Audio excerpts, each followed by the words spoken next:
Hey everybody, Customikes here. We're in Roseburg, California, or Roseburg, Oregon. I almost bumbled that up at the Douglas County Fairgrounds and Speedway.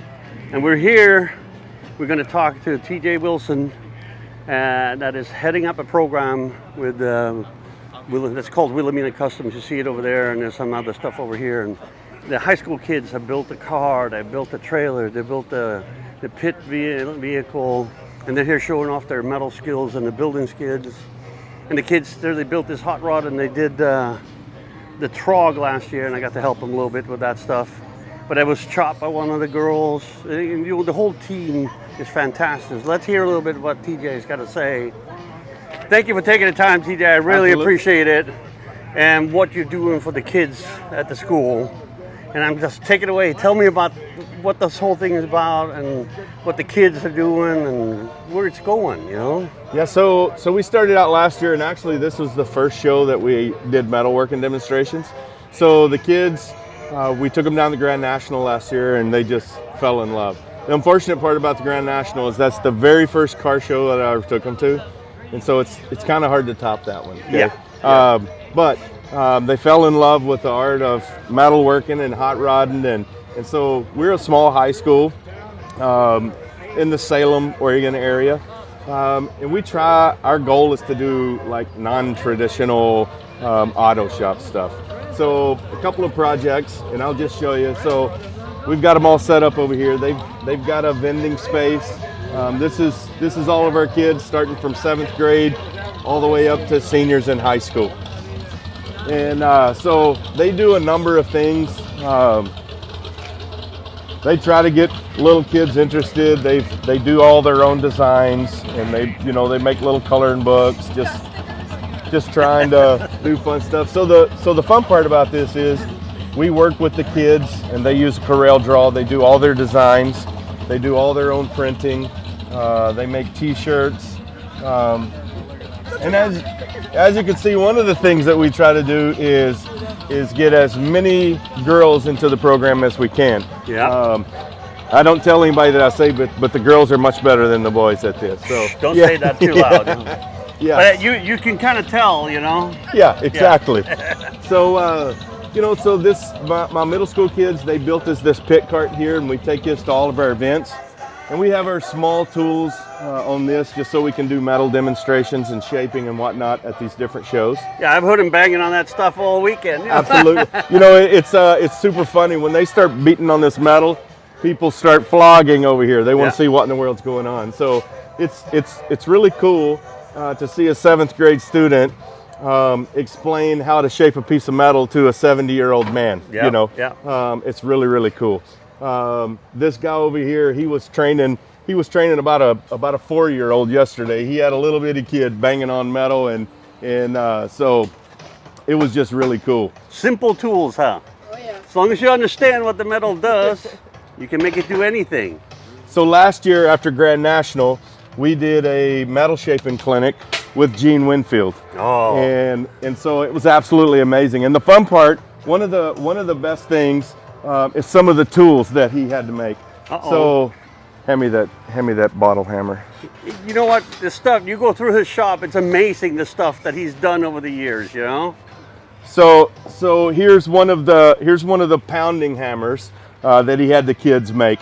So we just took an old bottle cap and a hammer, a square tube, and made them a nice, real deal metal beating hammer here.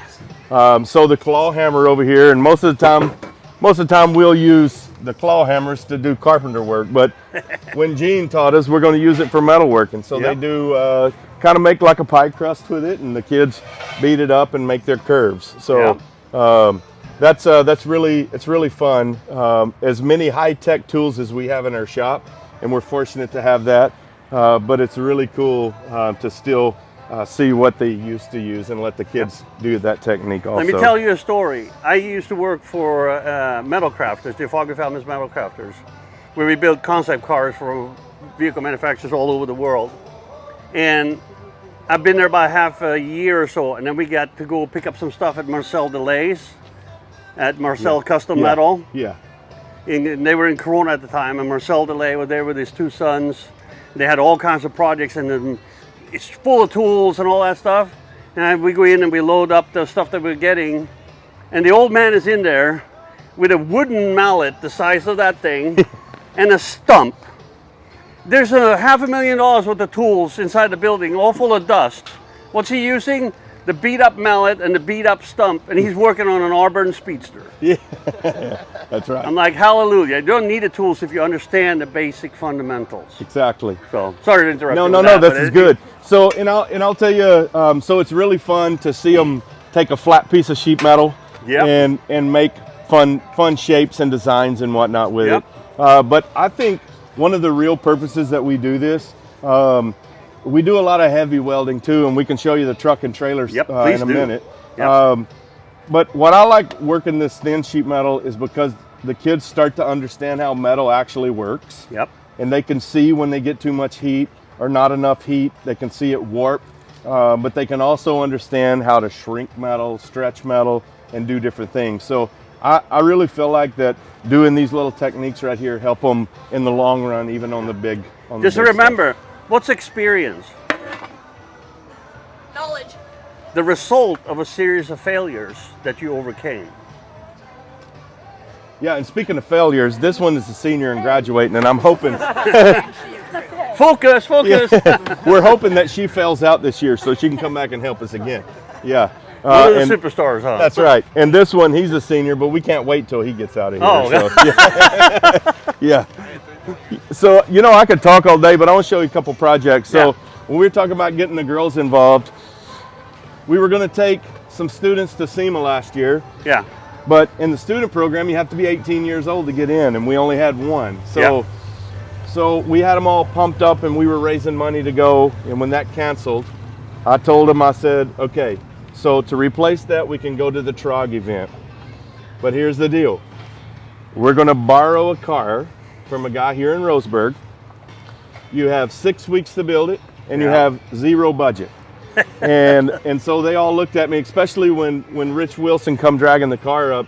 They told me after he left, TJ, you're crazy. Yeah. So, but you can see they actually did it in 6 weeks. So Lily, Allison, and there was some other helpers, but this was kind of the girls' build. So Lily, she's not really the metal shaper, but you can see she is our sign painter, pinstriper. So she painted all of this stuff just with her old paint brushes, and she's getting a lot of pinstriping help and learning how to treat her brushes and whatnot.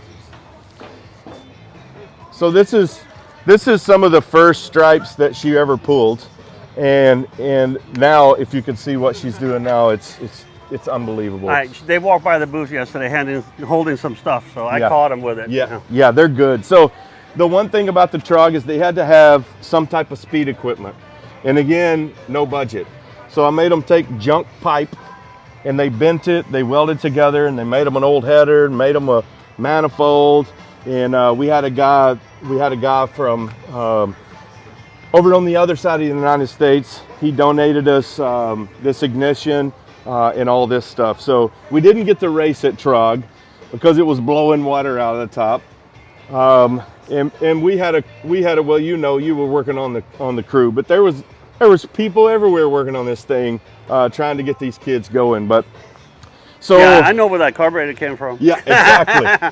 My good friends and believer in the program that donated that stuff, and he'd be working like 12-hour days for the whole week, and he still went home at like 8 at night and picked up a carburetor and gave it to him. It was that's right. Yeah, giving me goosebumps. People support these kids doing that. They want it to keep going, the sport to keep going. But our goal for this car, you can see here on the door panels. So we did a digital rendering, and that started with a pencil drawing from another one of our club members. And our goal was to take just an old 1930 and try to make it look like a 32. So we got some just stamped rails. The owner bought those, bought the grill shell. But then the kids, they built new pillars, they slanted them, they pounded out all the sheet metal here. So this car had zero roof from here forward. Wow. So they built all the roof all the way around, and so they beat all the metal out and made it, so just try to make it look like a 32. And they cut 6 inches out of the front, 4 inches out of the back. And here it is. So it's still got old rods for the brakes. There's no hydraulic brakes on this thing, so it's pretty raw. It's pretty rugged. But they did it in 6 weeks. Yeah. So Rich showed up at the shop at 4 o'clock to leave for California, and like all hot rodders, we left about 9 o'clock that night. But we got it on the trailer and it went. So they did it, and that's amazing. We have people that work on cars all the time that says, "There's no way you built that in 6 weeks," but they did. Yep. Yeah. So I guess what it means to be young. Yeah. Yeah. So you see kind of our sheet metal stuff and where we start, and then we'll move over here. So we have other programs other than the hot rod stuff. The new program that we're starting is commercial driver license. Oh, We're, that's fantastic. Yeah, so we're a logging town. Yeah. And we have log trucks, all kinds of transport trucks and whatnot coming through. So we worked really hard and we got a grant to buy this truck. So and this is a big air brake truck. So we'll do all of the book training in school. Then when they get their test passed off, they turn 18, get their test passed.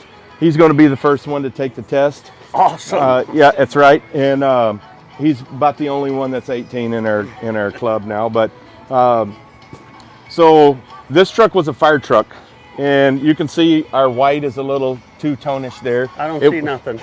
it was yellow on the bottom. I mean, screaming yellow. Yeah. So Alex, this was his project, and you can see he wants to pull you some pictures up. Yeah, that's all good. So this was Alex's project. He shortened the wheelbase about 3 feet.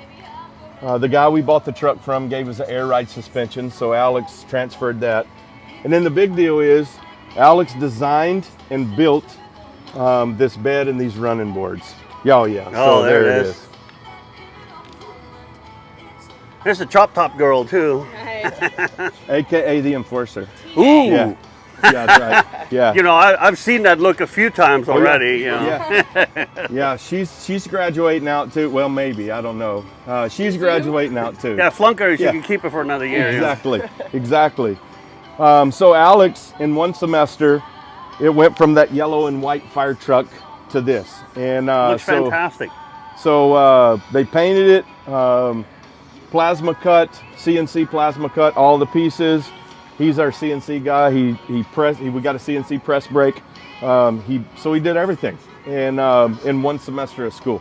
Wow. And he's going to be the first one to get to take his CDL test in it. Wow. A lot of work. Yeah, a lot of work.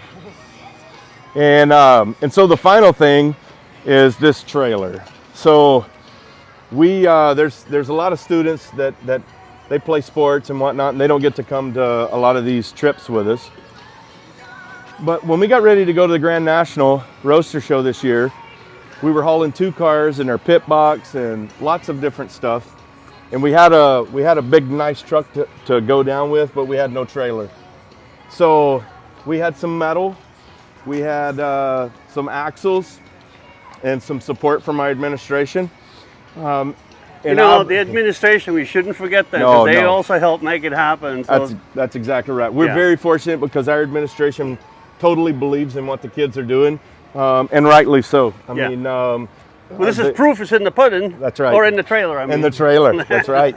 So I made a bet, and I know we're in school and we're not supposed to be betting, but I made a bet with 4 of our heavy welders, and he helped on it. I bet them that they couldn't build this trailer in 1 week. And here it is. They built the trailer. Now it had to be painted and wired, and we involved our middle school. They painted the trailer with a paintbrush, but we're getting them involved. Hey. That's right. I painted my first car with a roller. Oh yeah, absolutely, man. I drove that for 5 years. Yeah. So I like that you showed that. So Mike Bevins is a retired diesel mechanic, and he comes over every Monday and multiple other days, and he stands right there with the kids. He helps them work. He explains things on this big truck and the trailer, and there is absolutely no way mechanically without Mike I mean, we wouldn't be on the road right here. So we have a lot of support, and it really feels good. So, and for what it's worth, I watched them on Facebook and wherever else you guys are at. I watched pictures of this thing come together, and personally, I couldn't believe it either. Yeah. But they did it. Yeah. Yeah. Well, when I bet them, the very first day, we just had all of this metal laying on the ground under a tarp outside. And when I bet them they couldn't build it in a week, they started on a Friday before Christmas break, and then they finished it the week after. Wow. But on that Friday, in one school day, they had the entire frame, the entire gooseneck built, all the runners in it, and that was in one single day. Yeah. And so it's absolutely amazing what these students can do. Yep. And so I'll give you a little sneak peek. Okay. We're building a vending trailer / food trailer. So our school, we don't have a culinary arts program, but we want one. So the kids are getting a chance to build a trailer, full commercial kitchen, and we're gonna do a soft start for a culinary arts program at our school. But the Willamina Kustoms gets to haul this big baby around to all their events and vend out of it. So this trailer, and if you watch our social media, you can see this thing in action. Where do they go on social media? So you can go where? Instagram and Facebook, all at Willamina Kustoms. Awesome. That's right. So, and there's some interesting stuff on there. You can also see our tent city from the weekend here at Roseburg. Tent City! Yeah. So super fun. You can see I'm exhausted because they're all up giggling and whatnot till 2 in the morning. And it's all about the experience and the journey, you know? Yeah, and I probably giggled with them, so yeah. But this trailer, so it's kind of designed off of a Featherlight or Wild Side. It's 51 foot long, this food trailer, 51 foot long, 13 foot tall. It's got a lift gate on the back. It's got a 10-foot slide out, all aluminum skin, fancy aluminum trim. Yeah. It's an air brake trailer, so it's the real deal. So next year, when we're traveling around, although this is a nice trailer, this guy will be in the weeds. We're going to be pulling that big guy next year. Yeah. So super exciting. Better get some practice in, you know? I will. Yeah, that's right. Yeah, so here's all the crew that's leaving us, and here's all the crew that's coming in. So these guys are soon to be in high school. This one is a freshman. So yeah, we try to start them as young as we can. Yeah. Yeah. Well, I remember I went to school in Sweden. Yes. A couple of years ago. Yeah. 2 or 3. 2 or 3. Yeah. And one of the greatest thing I ever remember is the shop classes. You know, we actually built little footstools, and we built radio controlled boats. We actually had to fiberglass them in and gel coat and build the little transistor thingies and motors and all that stuff and put them in. And I'm still using the skills that I learned in high school. And you know, giggling about girls. In my last year, I spent in home ed. Yeah. All my friends were laughing their butts off at me, but what they didn't realize is that I'm one guy and there was 25 girls. Yeah. Side benefit is I learned how to sew and use a sewing machine and stuff like that. But the experience has carried me through life, and I think that's one of the most important things. And that's why I wanted to do this interview, because you're changing America one student at a time. Well, we, you know, so they call me a teacher, but I don't think I'm a teacher. I don't know. I think you're a mentor, an inspirer, a collaborator. Right. Yeah, I just like to share my experiences with these kids, and so they do all the work. I just kind of run around and tell them, get off your phone, let's go. Yeah.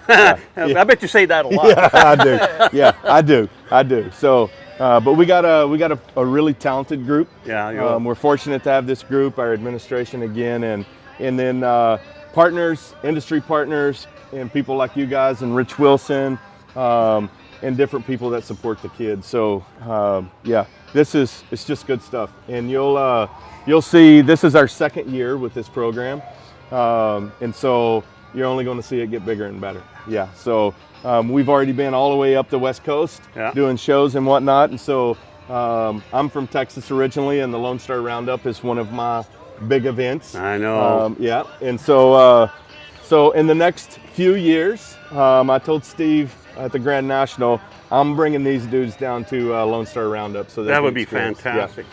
Maybe So- I need to go that year. You need to let me Absolutely. know. Yeah, I haven't been since 2010, I think it is. So Well, that's long enough. Yeah. You need to go back. Yeah. Yeah. So so here it is. You Yep. guys just make sure and watch us, and you know, if you're needing some good fabricators, good pinstripers, good graphic designers, we got some on the market right here. Yeah. In about 5 weeks left now, and they'll be gone and on their own. So oh man, yeah, Yeah. chances right now. yeah, that's right.